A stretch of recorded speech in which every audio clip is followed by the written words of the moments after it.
Fala galera, tudo bem? Aqui é a Nath, estamos de volta aí com as nossas aulas de análise de dados com SQL.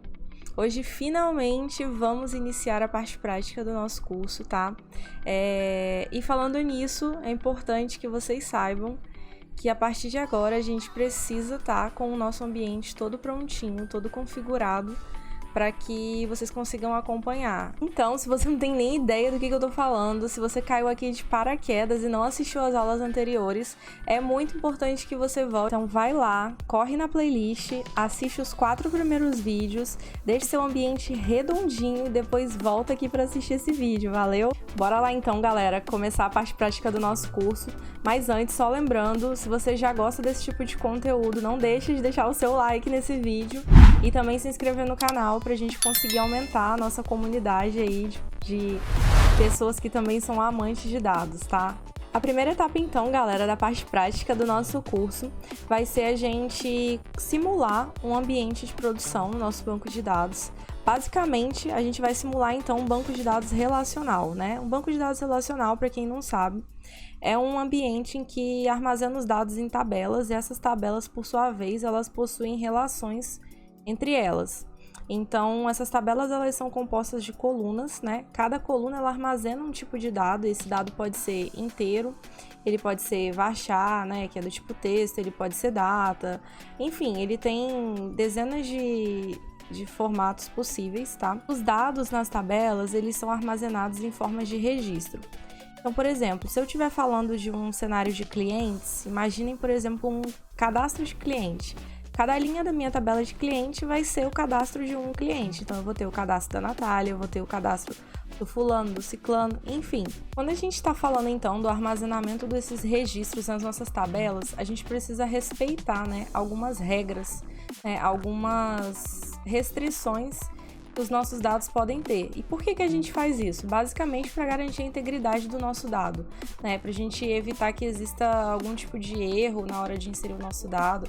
Enfim, isso no ambiente de banco de dados é chamado de constraint. Essas constraints, então, galera, elas limitam o tipo do dado que vai ser inserido na tabela e elas podem ser definidas tanto no ato da criação da tabela como depois, né? Você também pode fazer uma espécie de atualização, né? Imagina que você criou a tabela e esqueceu de definir essa constraint, então depois você pode ir lá e fazer uma atualização e configurar essa constraint. E aí, que tipo de constraint a gente costuma ter? Existem, então, alguns tipos de constraints que são adotadas na criação das tabelas no banco de dados relacional.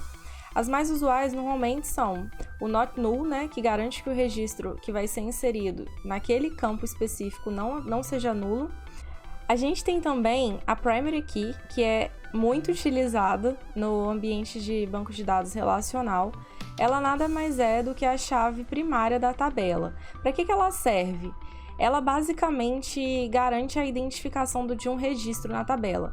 Então, por exemplo, no cenário de cliente, ela pode ser um CPF, por exemplo. Ele é um registro que ele nunca vai se repetir, então ele garante a integridade, ele garante a identificação única daquele registro, né? Ele pode ser outras coisas também, mas estou dando um exemplo mais usual. Essa primary key, ela pode ser simples, ou seja, construída a partir de um único campo, ou ela também pode ser composta, construída a partir de 2 ou mais campos. Vale ressaltar, galera, que se a chave primária for composta, a gente precisa garantir que a combinação de todos os campos dessa primary key, ela não vai se repetir. A gente pode ter repetição quando a gente fala de um campo individualmente, mas a combinação de todos os campos que compõem a primary key não pode dar um resultado repetido para outro registro, tá? Senão, não faz sentido, a gente não tem a identificação do usuário, do registro, tá? Outro ponto é que ela também não pode ser nula, óbvio, né? Se é uma informação que identifica um registro, a gente não pode ter registro nulo, tá? A primary key, ela sempre é utilizada no ambiente de banco de dados relacional. Então, toda a tabela vai ter uma primary key para identificar aquele... Além da primary key, pessoal, a gente pode ter também a foreign key, né? Também chamada de chave estrangeira. Ela é um campo em uma tabela que aponta para a primary key de outra tabela. Então, por exemplo, eu tenho uma tabela Vamos considerar o contexto de clientes que eu comentei. Então, imagina, eu tenho lá a tabela de cliente que tem a primary key, ID cliente lá da vida, que pode ser o CPF. Mas, por sua vez, eu posso ter uma tabela que vai armazenar vendas por cliente, tá? Então, toda venda vai estar atrelada a um cliente. E aí, como que eu faço para poder relacionar essas duas tabelas? Eu preciso ter a identificação do meu cliente na minha tabela de venda. Essa identificação, ela vai ser exatamente o mesmo campo que cadastra o meu cliente na tabela de cliente, porém, ela na tabela de venda, ela vai ser vista como a foreign key. E aí, pessoal, uma vez que existe uma foreign key, eu garanto, né, obrigatoriamente, que existe um relacionamento entre duas tabelas.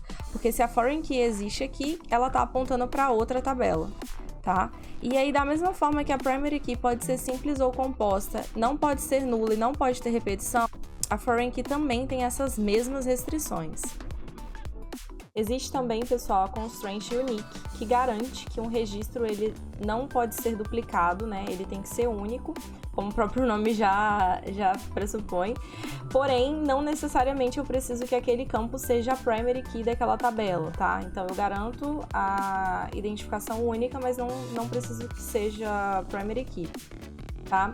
E aí, pessoal, como é que funciona essa questão das constraints? Quando a gente está criando a nossa tabela, na hora da gente inserir os registros, uma vez que a gente criou o esqueleto da nossa tabela, né, a parte física, eu defini os campos, os tipos dos dados, eu defini quais serão as constraints da minha tabela, quando eu for para a segunda etapa, que é a etapa de inserir o meu dado efetivamente naquela tabela, se eu não respeitar as constraints, o banco de dados ele não vai permitir que eu faça a inserção desse dado, tá? Até que todas as regras, todas as constraints sejam respeitadas.